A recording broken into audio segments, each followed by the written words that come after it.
নাৰদৰ উপদেশ, পুত্ৰবধ, কংসৰ দ্বাৰা কাৰাবাস, দুলৰি। যাবনে? দ্বিতীয় অধ্যায়।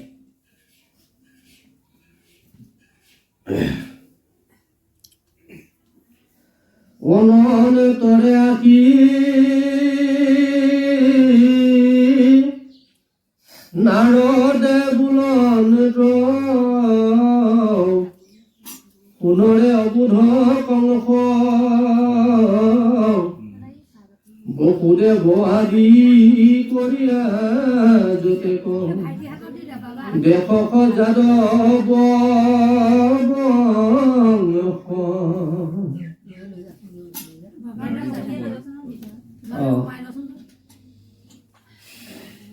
আগৰখিনি ঠিকেই গ'ল। আৰু কংসই ইমান বেয়া নাছিলে প্ৰথমতে। প্ৰথম পুত্ৰটো কীৰ্তিমন্ত পুত্ৰ ঘূৰাই দিলে। তাৰপিছত তোমাৰ পুত্ৰ লৈ যোৱা, এই পুত্ৰটো মোৰ ভয় নাই, তোমাৰ অষ্টম পুত্ৰ হ'লে মোক দিবা, এই পুত্ৰ মোৰ কোনো ভয় নাই, বোলে তুমি লৈ যোৱা। নাওটো আহিলেই আৰু লগে লগে যে তুমি কি কৰিলা অবুধ কংস, হে অবুধ কংস, অনন্ত ৰাখি। তাৰপিছত নাৱত আহি পেলাই ক'লে, নাৰদে বুলন্ত পুনৰে অবুধ কংস, তুমি একো বুজি নাপালা, হে অবুধ কংস বসুদেৱ আদি কৰিয়া যতক দেশক যাদৱ বংশ। বসুদেৱকো আদি কৰি গোটেই যাদৱ বংশ তোমাৰ শত্ৰু। তুমি আকৌ পুত্ৰ এৰি দিলা, কি কৰিলা?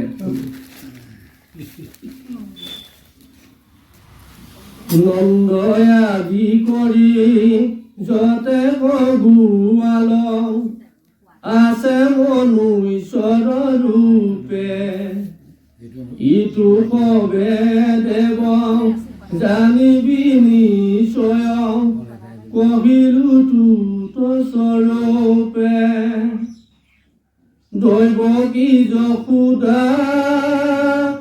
আদি কৰি যত সবে দেৱতাৰ নাৰী, তৈ কালনে মি আছিল পূৰ্বত, মাৰিলা তোক মুৰাৰী। দৈৱ কিৰ গৰ্ভে উপনি দোনাই, তোক মাৰি বন্ত হৰি, যাক জ্ঞাতি বুলি আপুনি মানস, সবেও তোৰ বৈৰী। তই নিজৰ জ্ঞাতি বুলি, নিজৰ মিতি কুটুম বুলি এৰি দিলি, তোৰ গোটেইখিনি শত্ৰু। কি কাম কৰিলি এইটো? নাওতে আহি পেলাই কংসক কৈ আছে, ৰামে তোক মাৰিবা কবাৰে যতন, কতৰে চিন্তিত উপায়, ইহি বুলি উঠি লৰিলা নাৰদ, হাতে দিব বিনা বাই। নাৰদৰ বাণী শুনিয়া কংসৰ মহাক্ৰোধ জ্বলি গল, বসুদেৱ দৈৱ কি কয়া নিঘৰে, লোহা লগাই বান্ধি থৈল। প্ৰথমে এৰিয়ে থোৱা আছিলে, শিকলি নাছিলে প্ৰথমতে, নিৰ্দিষ্ট এটা ৰুমত কক্ষত থৈছিলে বসুদেৱ দেৱকীক। কিন্তু নাৰদৰ কথাখিনি এতিয়া শিকলি লগাই দিলে। হে ৰাম তা সম্বাৰ পুত্ৰ উপজয় মাত্ৰকে, ধৰি মাৰৈ তাখনে, পিতৃ মাতৃ ভাতি একো নামানে, নিদাৰু নৰাজা মনে।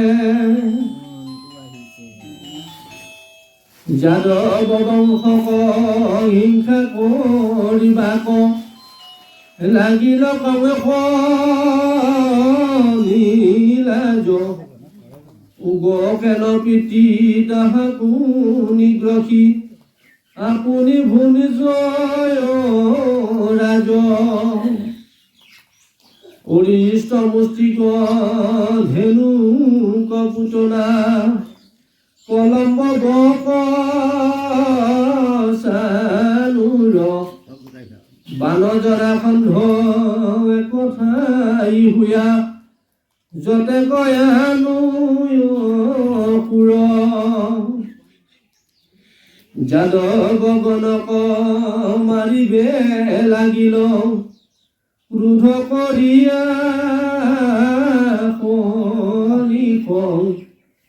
যদু গনু পাছে মহাপীৰা পাই পলাই গলা দীপ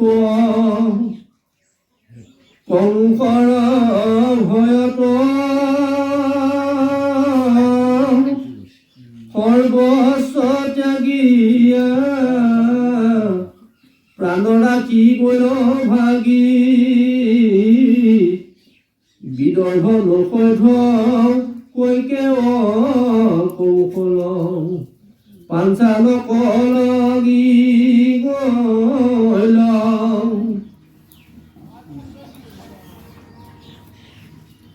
পলাই বেন পাৰি কতো জ্ঞানী গণে কংসতে লৈ শৰণ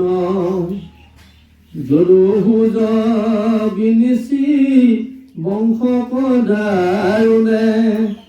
কৰিলে সবে উচন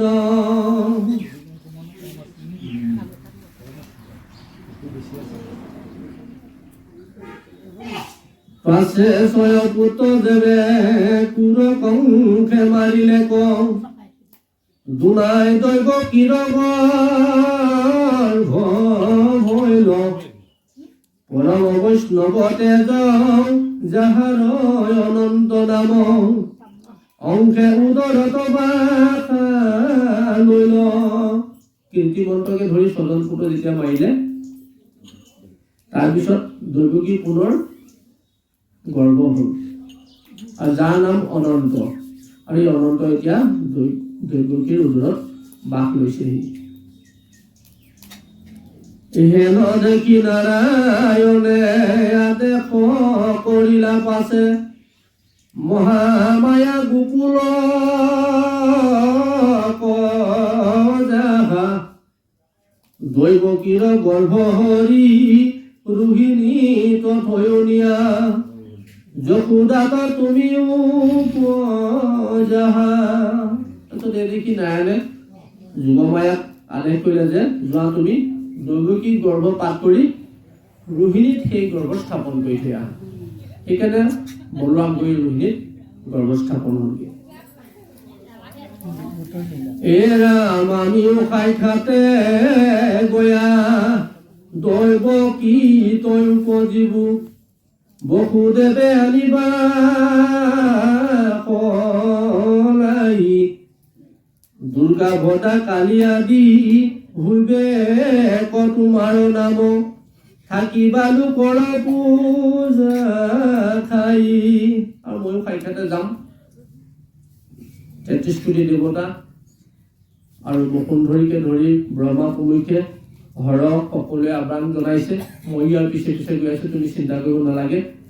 তুমি কাৰ্য কৰাৰ বাবে তোমাক দুৰ্গা কালী ভদ্ৰা এনেকৈ আমি নাম লৈ পেলাই তোমাৰ পূজা কৰি থাকিব আৰু তুমি সেই পূজা পিছত লৈ থাকিবা যোৱা ৰাম অনন্তৰে দেৱ হৰি ভকতৰ ভয় হাৰি বসুদেৱে মনে লৈলা বাস পৰম বৈষ্ণৱ তেজ মনে লৈয়া বসুদেৱ পূজন কৰণ কাষ দৈৱকীৰ গৰ্ভে পাছে অৰ্পিলন্ত বসুদেৱে লৈলা বাস বিষ্ণুয়ো দৰতে যেনমতে পূৰ্ব দিশে আনন্দ চন্দক ধৰি দেৱী মুধৰিলাকে হিমতে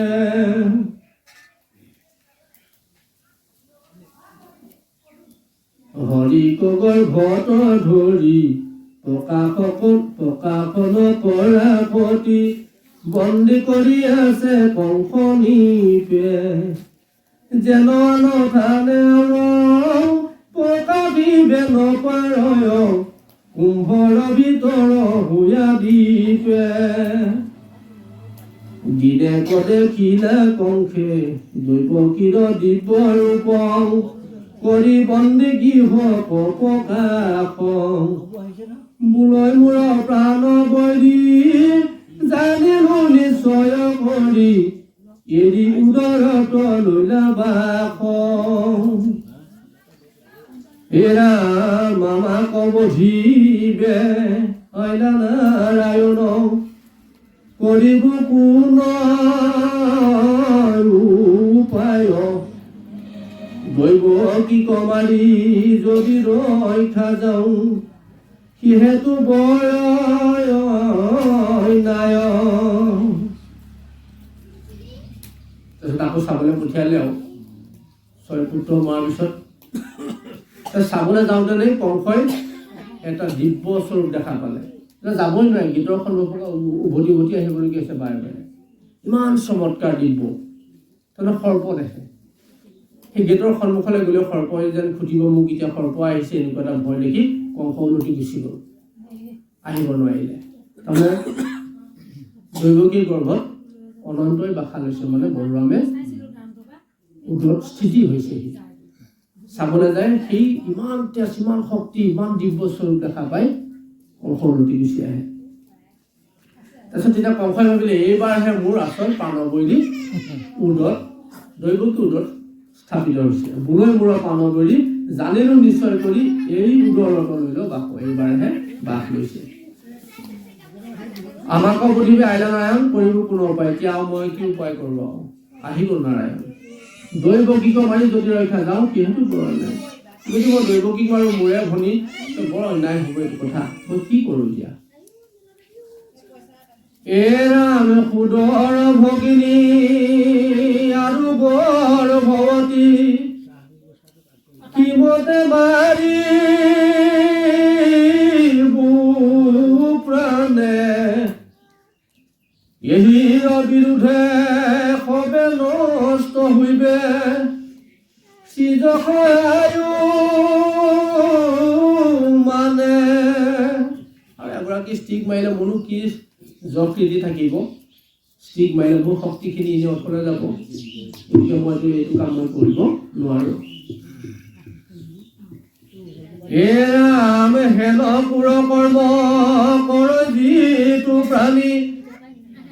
জীয়ন্তে মৰা কি জনা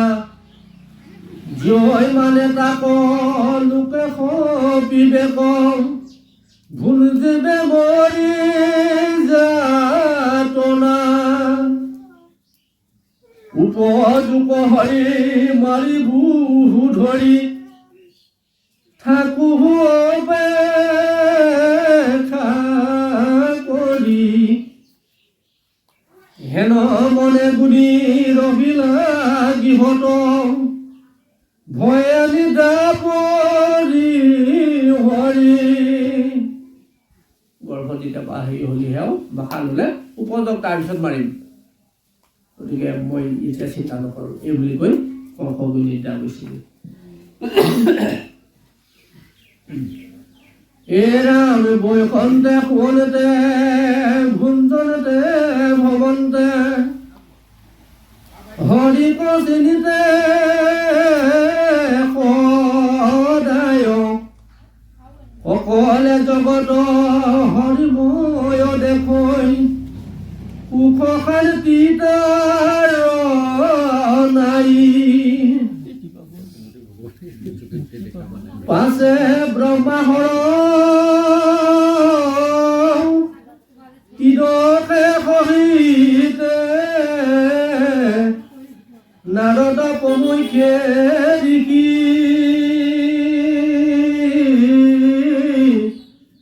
তুতি কৰিবা কম লাগিলা বিষ্ণু কম সেহি বন বিশাল পখী। এতিয়া আকৌ পিছৰবাৰ ব্ৰহ্মাকে প্ৰমুখ কৰি 33 কোটি দেৱতা নাৰদ সকলোৱে আহি পেলাই কি কৰিলে এতিয়া এই দুৰ্গী গৰ্ভ কংসৰ সেই বন্দীশালৰ ওচৰত আহি পেলাই তুতি কৰিব লাগিছে। তুমি কৈতব্ৰত মুখ্যৰ সাধন সৰ্বকালে থাকা স্বামী মহাপঞ্চভূত তোমাৰ তৌপদয় তুমি সৰ্বয়ন্ত্ৰী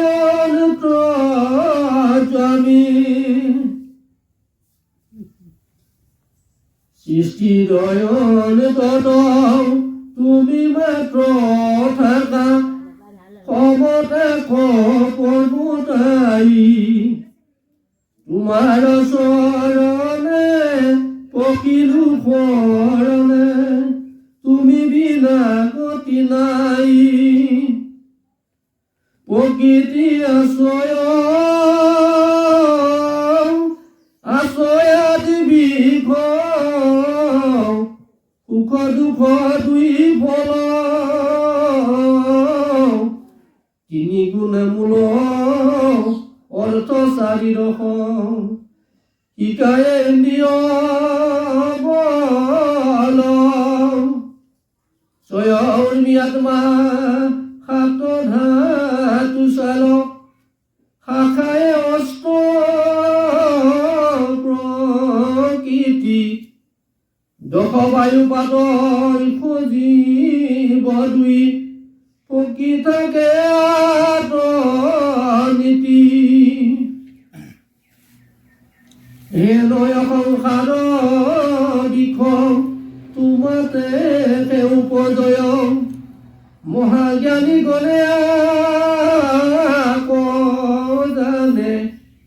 মায়ায়ে মোহিত মন যিটো পণ্ডিত গণ তোমাক বিবিধ কৰি মানে অন্তৰ ৰক্ষাৰ হেতু বহুবিধ ধৰা ৰূপ দুৰ্জনক বিনাশী বলে তোমাৰ চৰণ নাৱে গুখোজ সমান কৰে সংসাৰক ভকত সকলে। তোমাৰ কিবা ক'লে তেওঁলোকে প্ৰাৰ্থনা কৰি কৈ আছে যেনিবা যে ভৱ সমুদ্ৰ গোখোজৰ পানীত যেনেকৈ পানী লয় ভৰিৰ খোজত গাই গৰু বা হওক দমৰাই হওক ভৰিৰ খোজত পানী কিমানকৈ লয় ন সেই পানীকণ যেনেকৈ দাউদি পাৰ হ'ব পাৰে এই ভৱ সমুদ্ৰ আমাৰ ভৱ সমুদ্ৰসমূহ তেনেকৈ পাৰ কৰি যাব পাৰিব। কেতিয়া পাৰিব? যেতিয়া ঈশ্বৰৰ চৰণত মতি থাকিব ৰতি হ'ব। শ্ৰৱণ কীৰ্তন এই 8 প্ৰকাৰ 9 প্ৰকাৰ ভকতি যাৰ আছে তেওঁৰ কাৰণে এই গতিটো হ'ব। কেনেকুৱা হ'ব বুলি কৈছে? গোখোজ সমান বুলি কৈছে। গৰুৰ ভৰিৰ খোজত পানী যিমানকণ জমা হয় সেই পানীকণ যাওঁতে যিটো কষ্ট হয় এই ভৱ সমুদ্ৰ পাৰ হোৱাত তেনেকুৱা হ'ব। প্ৰথমে এইকাৰণে পৰীক্ষিত প্ৰশ্ন কৰিছে যে আমাৰ পিতৃ পিতামহসকলে কুম্ভীৰ মগৰ কৰ্ণ দুষাসন ইমান ডাঙৰ ডাঙৰ মহাবীৰসকল থাকোঁতেনে অষ্ট অক্ষৌহিণী সেনা থাকোঁতেনে দুই পক্ষ মিলি ইহঁতৰ 11 সাত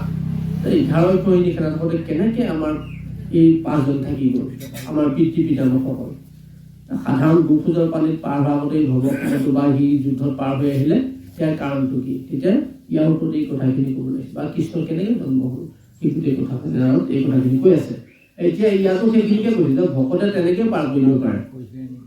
আপুনি ভকত তৰি ইঠাৱতে গৈল এৰি তজু পাদৰ পদ্ম নৌকা দুই মুক্ত হৈল বুলি যিটো তোমাৰ চৰণলৈ গুণাইছিলোঁ পৰিগ্ৰস্ত হ'ল। বুজিছানে? গোখোজ সমান হৈ বুলি কৈছে। এৰামে তজু নাম মুখে লৈ হৃদয়তৰ পধলৈ শিকিজনে নিশ্চয় সংসাৰ কৰিবাহাই অৱতাৰ ভৰিবা ভূমিৰ ভাৰ কিনো ভৈল আনন্দ আমাৰ তোমাৰ পাৱৰ খোজে অলংকৃত হইবে ভূমি ধ্বজপদ দেখিব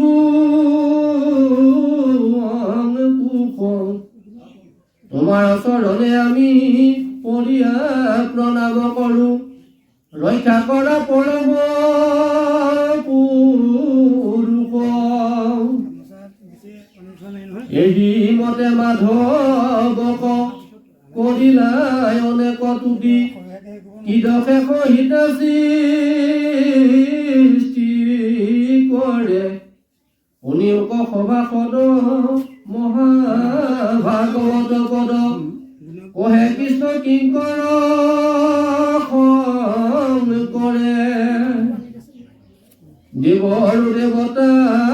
হৰি জানিয়া যতন কৰি লৈও এক শৰণ কৃষ্ণত গাঁও নাম গুণগীত